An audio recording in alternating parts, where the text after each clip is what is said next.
Come back to where Borough walk. It's another big week for Borough to put the Coventry disappointment behind them. We're going to talk about that game, Hackney seeing red, and that big Luton game, of course, coming up. We're recording this before the midweek games, so we can't talk about what has happened there, but we've got Shaun back with us. How are you, Shaun? Disappointed? Yes, naturally, yes, but otherwise good, thank you. All right, good. Let's jump straight into it. First of all, we're not having any Carrick slander about that Coventry game, are we? I hope not. Anyway, that wasn't on him. No, definitely not. I do think, irrespective of what we may think about Carrick and the job he's doing, there will be some scrutiny. And I think we keep saying it, but the next few games are absolutely crucial because we're in danger already this early of the season, sort of, and the opportunity slipping away again. And I say that because it's staggering, really. But we look at how badly we started last season. And if you look at how many games we've played now already, we're in a worse predicament than we were having played the same games last season. And I think he would have been afforded that last season because of the rebuild and the turnover of players and stuff. It was, most Borough fans, as long as there was progression and there was an end goal in sight.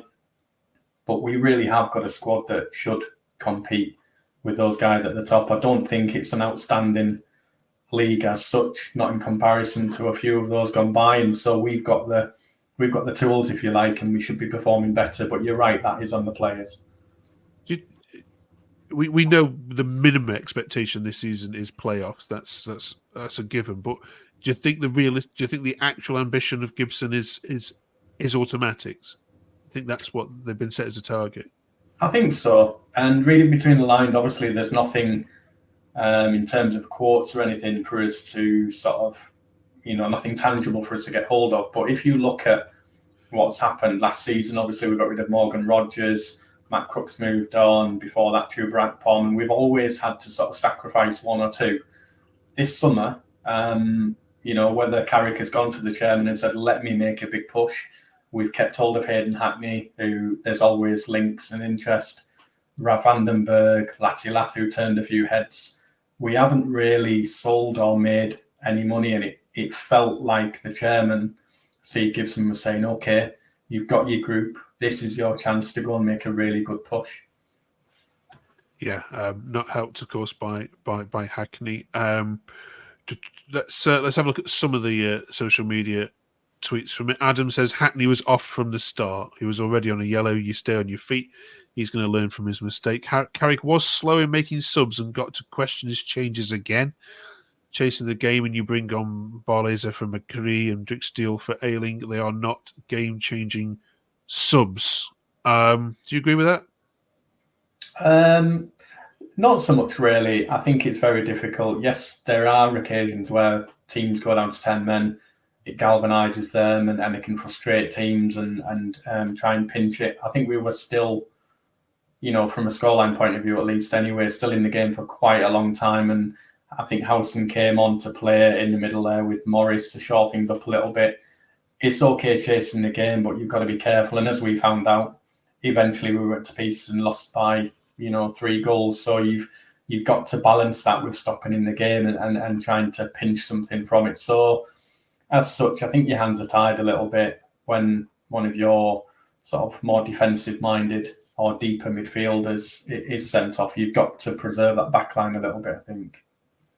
Yeah. Another player I just want to ask you about just briefly. A few people have raised this. Derby Rider says, Shambolic again, Massa's own downfall. We turn up for the big matches and we sod the rest. Bergzoid can do one. He's more bothered about swapping shirts and seeing his mates. He couldn't even wait until he went down the tunnel. Obviously, that was his old Huddersfield teammate, Radoni. What have you made of his sporadic performances and attitude? Because it was questioned at Huddersfield Town and was a big reason why some of the fans felt they went down.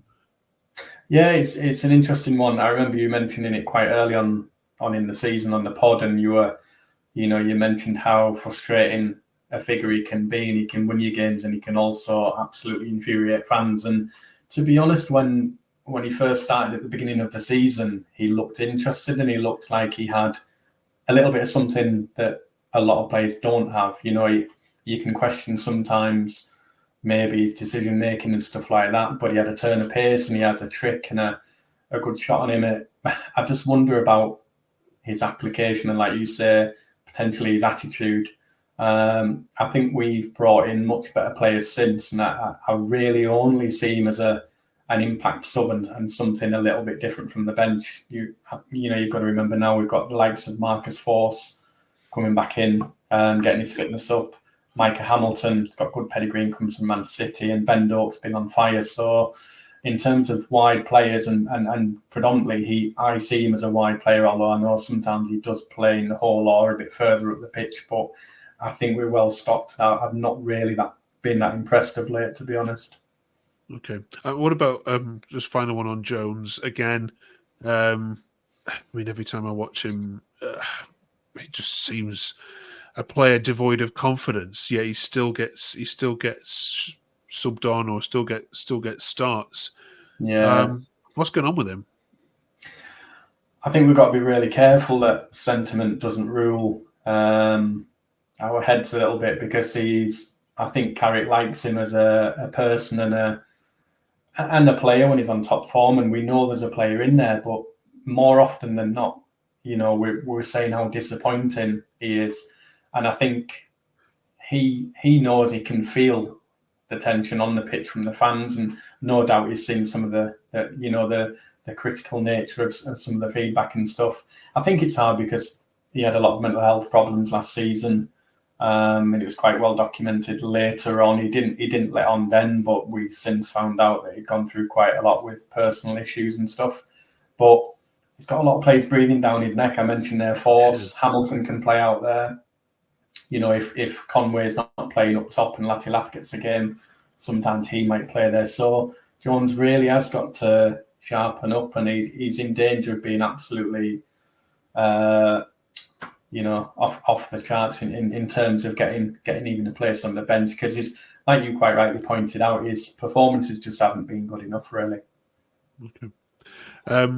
Let's have a look at the big week then ahead for you guys. QPR haven't won at home at all this season. Now, don't forget, Bristol City hadn't won away before they came to the Riverside. Coventry City hadn't won away before they came to the Riverside. So you are in, early Christmas giving mood, aren't you? There's just no way you're going to lose to QPR at Loftus Road, is there? Well, I hope not. You say that, I mean, it would be typical Borough, and I know there's a lot of clubs say that coin that phrase about their team, but returning performances, and I really enjoyed it, and it was a really tight, close affair between Middlesbrough and Sheffield United. Really loved that kind of manner that we really sharp, really on it, raised our game, and then we had the West Brom win. I think they had only been beaten maybe 3 or 4 times at the Hawthorns in over a year. Similar to Norwich, we should have gone 4-1 up. They'd not lost at home in a year, and then it'd be like us to go to QPR, who can't buy a win and gift it to them. But we've had some horror games in the past. I remember, I think it was Chris Willett maybe ran like about 40 yards and just unleashed an absolute rocket into the top corner. So I'm not going to be overly confident, but we've got to be looking for 2 wins, I think, from the next 2. Yeah, let's talk about that Luton game. They are in no good shape whatsoever. Let's have a look at the starting 11. This was the starting 11, of course, against Coventry. Now, we don't know what's happened, of course, midweek with injuries and any suspensions, but assuming that everything's fine, what changes would you make for the visit of Luton this weekend? It's an interesting one. Dale Fry's back fit. Michael Carrick dropped a couple of hints about him. I think Edmonton's done really well, and I think up until his slight injury, Clark was on top form, but those 2 are of a very similar ilk in terms of central defenders. Not a lot of pace between them.